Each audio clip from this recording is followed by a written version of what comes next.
Who am I? Who am I? Who am I? Youngest Power I micro winner, youngest winner in the Power I series, youngest JEG CRA late model starter, youngest K car winner, which is a Kenyan midget, 10 national championships in a quarter midget. If I remember right, I'm the youngest starter in the Power I midget series and the youngest podium finisher in the Power I midget series. I remember I was about 4 years old, and if I remember right, I was in the garage going out to the backyard to play baseball with my mom and dad. And I remember my dad talking about, there was a quarter midget race at the Motor Speedway. We took him out on Novice Day out at Mini Indy, and there was 11 I think kids out there that day, and he got it. He studied it. He liked to sit and watch, and even after that, the kids always get out of their cars and they all go play, and he didn't in the beginning. He went up and he watched the older kids, and he studied it. It was something that he was really into. And I knew as soon as I saw it, I was gonna do that one day. That's gonna be my main sport, I was reluctant to get him involved in it, and my dad actually saved a car that he had bought for my nephew, who then quit racing, and we had it in the garage, and before we ever did anything with it, we went out and watched a little bit, and Kim felt okay doing it, and Justin was fired up to do it, and then he had to go out and win a second time out, so then we were kind of hooked, I took my cousin's car, my cousin's first quarter midget. It was a older chassis, older motor, and I remember we took it down to the state fairgrounds. They have Mini Indy out there. That was my first race. We won our second race out, and ever since then, it's just kind of been what our whole family did. It's kind of a family thing. I remember winning my my first national event, which was actually the race down at the Motor Speedway in the parking lot. It's called Gasoline Alley, and it's a big national race. But I remember for the novice class, there was only 10 cars there, and we started 10th, and it was only a 10-lap race.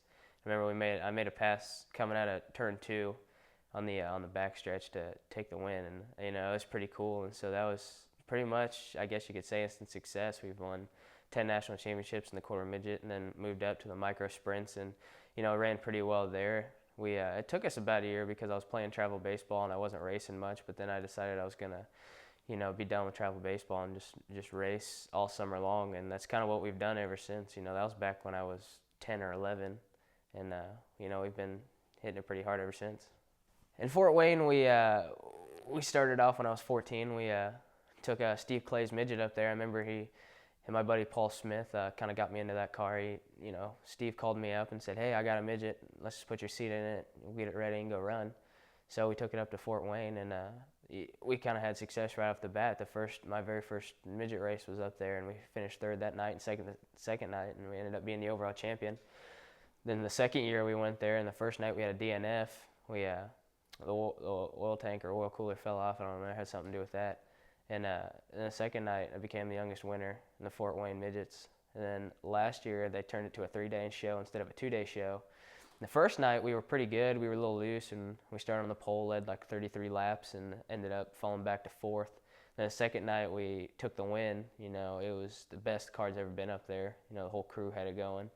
Then the third night, remember we got stuck in the back of a beam main. We ended up coming through and transferring to the feature, and in the feature we started in the very back, and that place is so small, it's really hard to pass there. And we ended up coming up to, I want to say, 7th or 6th, and even then the car was just as good as it was the night we won. And in my opinion, we definitely had a top 3 car, but we just got stuck in the back, and it's just so hard to pass there. But Fort Wayne's been pretty good to us. When he won the Rumble for the first time, year and a half ago, one of the first persons to come up and congratulate him was Tony Stewart, who was there watching the race. He had a bad leg at the time, and his cars were there racing, and we thought that was pretty neat that he took the time to talk to the young racer, and give him a pat on the back and what have you. So that's a good memory. Yeah, we show up to the Chili Bowl, and we hit the ground running pretty good in practice. This is my first ever time looking at the Chili Bowl. And it's awesome. You get 330 midgets under the same roof with, guys like Keith Coons and RFMS and Rusty Coons and, the whole Loyette team. And, it's pretty awesome just to see everybody there and everyone who, you know, puts everything they've saved up over the years into one race a year, it's pretty amazing. I mean, it's just awesome. Heat race went pretty good. We started 5th and ended up 4th on tacky track. So we went to the qualifiers, and we did all right. We passed like 4 or 5 cars in Ep, then went to a B main, and Chris Bell ended up winning that, and I was 2nd. And then we went to the feature, and the feature was just, it was absolutely amazing. I mean, you know, you do the wave lap, the parade lap, and you just realize, you look up at the stands while you're waving, and you realize how many people are actually there. And it's crazy to take it all in and think, wow, I'm running in front of 5,000 people right now, and they're all jam-packed watching me. So I've never been the one to get nervous, but I think that might be the only time I've ever been nervous. And it was pretty cool. We ended up finishing 7th, so we missed locking into the actual feature by 4 spots. So I'd have to say that was a pretty good first prelim night. It's one of the most fun things I've ever done, in my opinion, because you get drivers with that kind of talent, and then you realize that you're racing against them, and you're trying to beat them, and they're trying to beat you. It's a pretty cool experience, and in my opinion, it makes me drive that much harder. And I think that, you know, with all the younger guys coming up, like, you know, Larson, Chris Bell, myself, Rico, we all pushed those older guys like Brad Kuhn, who just recently retired, and all those Clausen and all those kind of guys. It seems like we push them harder just to keep going. You know, for the most part, running POWRi and USAC, you've run pretty much everybody that's anybody in a non-wing sprint car or a midget. But I think I really want to race Steve Kinder before he retires, or Donnie Schatz or something like that. You know, Donnie's a legend, Steve's a legend. I think it'd be pretty awesome to race against them. When I'm not in a race car, I'm probably doing homework, honestly. But if I'm not doing that, I'm hanging out with my friends Caleb and Jake Slick. You know, I hang out with them all the time. We'll go to the batting cages and hit, because we also play baseball together. Well, some people kind of think of me as a celebrity almost, you know. Like, I remember I was invited to this celebrity bowling tournament, and me and Ed Carpenter were partners. I mean, you know, Eddie co-owns, you know, the IndyCar race team with Sarah Fisher. And, you know, I thought that was pretty cool. That was one of the first things I ever did as a celebrity. But I remember the first time I did something with my mom's first graders, you know, the whole class of first graders came out, and I showed them my race car and showed them all the safety equipment before they went to the motor speedway and did their unit.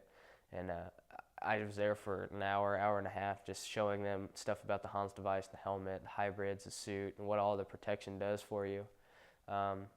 You know, when your name is said, Justin Peck, it's not just Justin Peck, the kid that goes to Mooresville High School and plays baseball. That's all he does. It's Justin Peck, the kid that, you know, is sponsored by this person representing this company.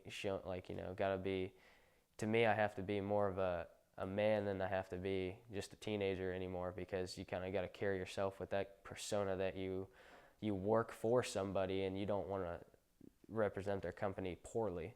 So it's kind of, you got to carry yourself a little bit different than most other teenagers would, because in my mind, I'm kind of an adult more than I am a teenager. Well, you know, everyone says they want to get to NASCAR, IndyCar, and that'd probably be my goal, is to drive NASCAR for a while and be the next, you know, Jimmy Johnson, 5 straight championships, or Tony Stewart owns his own race team, drives, etc.